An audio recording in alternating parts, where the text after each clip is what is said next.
Welcome to হেনামনির রান্নাঘর। সারাদিন রোজা রাখার পর ইফতারিতে যদি কোনো হেলদি কিছু খেতে চান তাহলে এই ফুড কাস্টার্ড তৈরি করে খেতে পারেন। দারুণ খেতে হয়, খুব সহজেই তৈরি করে নেওয়া যায়। আসুন তাহলে দেখে নিই আমি কিভাবে তৈরি করছি। আশা করছি আমার এই ভিডিওটি আপনাদের ভালো লাগবে। ভালো লাগলে লাইক কমেন্ট শেয়ার করতে ভুলবেন না। চলুন তাহলে দেখে নিই। এখানে একটি মিক্সিং বোল নিয়েছি আর নিয়ে নিলাম 1 কাপ চিংড়ি। চিংড়িটাকে আমি 2-3 বার জল পাল্টে খুব ভালো করে ধুয়ে পরিষ্কার করে নেব। আমার চ্যানেলে আরও অনেকগুলো ফুড কাস্টার্ডের রেসিপি দেওয়া আছে এবং দুধ শরবতের রেসিপি দেওয়া আছে। আপনারা চাইলে ইত্যাদিতে সেই আইটেমগুলোও রাখতে পারেন।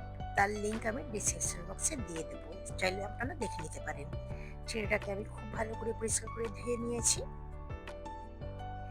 এখন আমি চিংড়িটাকে একটা সাইডে ঢাকা দিয়ে রেখে দেবো।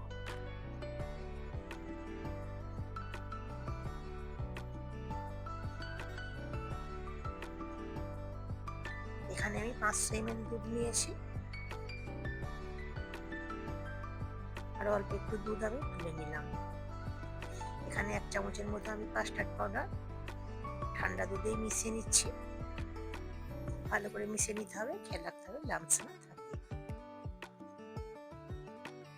গ্যাসের ফ্লেম অন করে আমি দুধটাকে ফুটিয়ে নেব।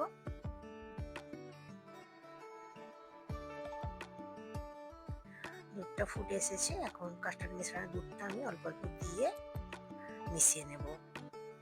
এক হাতে এইভাবে নাড়তে হবে আর দুধটা মিশিয়ে নিতে হবে। এখন আমি গ্যাসের ফ্লেমটা লোতেই করে দিয়েছি।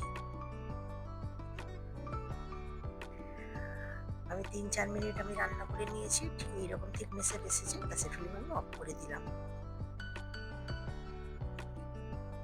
এখন আমি দুধটাকে ঠান্ডা করে নেব।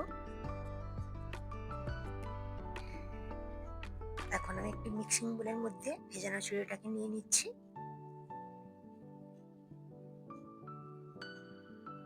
চিড়েটা অনেকটাই ঝরঝরে হয়ে গিয়েছে আর দিয়ে দিচ্ছি 1 চিমটির মতো লবণ। লবণটা দিয়ে একটু মিশিয়ে নিচ্ছি। এখন আমি কাস্টার্ড মেশানোর দুধ এর মধ্যে দিয়ে দিচ্ছি।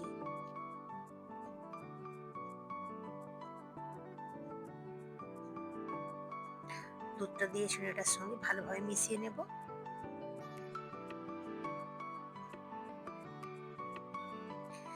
এখন আমি এর মধ্যে দিয়ে দিচ্ছি কিছুটা পরিমাণ কলা, এইভাবে ছোট ছোট করে কুচিয়ে নিয়েছি। আর দিয়ে দিচ্ছি পেঁপে। যেহেতু দুধ, আমি কলা এবং পেঁপেটাকেই চুজ করেছি। আপনারা আপনাদের পছন্দ মতো ফল দিয়ে নেবেন। এবং দিয়ে দিচ্ছি কিছুটা পরিমাণ খেজুর। যখন আমি কাস্টার্ড দুধটা তৈরি করেছিলাম ওর মধ্যে আমি একটু চিনি দিয়েছিলাম, সেটা স্কিপ হয়ে গিয়েছে। আপনারা যতটা মিষ্টি খেতে পছন্দ করবেন যখন কাস্টার্ড দুধটা তৈরি করবেন তখন সেই অনুপাতে চিনি দিয়ে নেবেন। আমি 2 চামচের মতো চিনি দিয়েছিলাম। যেহেতু খেজুর দিচ্ছি তাই আমি অল্পই মিষ্টি রেখে।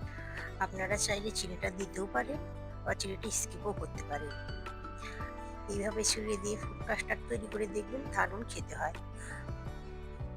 ইফতারিতে এই আইটেমটি রাখতে পারেন। পেটটাও অনেকক্ষণ ধরে ভরা থাকে, অন্য কিছু খাওয়ার আর প্রয়োজন হয় না। আমি উপর দিয়ে একটু বাদাম কুচি দিয়ে সার্ভিং করে নিচ্ছি। আশা করছি আমার এই ভিডিওটি আপনাদের ভালো লেগেছে। সকলে সুস্থ থাকবেন। Thanks for watching.